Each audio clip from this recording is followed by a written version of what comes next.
Pagi jatuh, tengah hari naik semula. Itulah emas. Ramai panik bila nampak harga jatuh. Tapi orang yang faham, dia nampak peluang.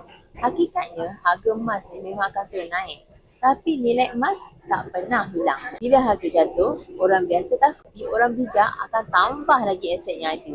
Bila harga naik pula, orang biasa menyesal. Tapi penyimpan emas senyum je. Sekarang ni, dunia tak stabil. Dolar naik, faedah tinggi. Pasaran turun naik tanpa arah. Tapi satu benda yang konsisten sejak beribu tahun lagi. Emas tetap jadi tempat orang melindungi kekayaan. Kalau hari ini ada simpanan RM10,000 dalam bentuk tunai, setahun inflasi makan diam-diam. Nampak tak kusut, tapi nilai makin hilang. Tapi kalau tukar sedikit demi sedikit kepada bentuk emas, nilai lebih terpelihara, tak mudah terbakar inflasi, boleh pajak bila perlu dan tak perlu jual.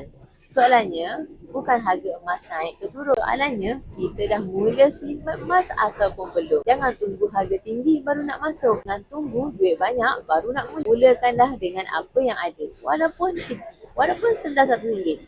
Sebab dalam dunia yang tak pasti, yang selamat bukan yang menunggu. Yang selamat adalah yang dah bersedia. Kalau nak bersedia, boleh klik butang sign up dan follow saya dapat-dapat untuk lebih info dan tips simpanan emas.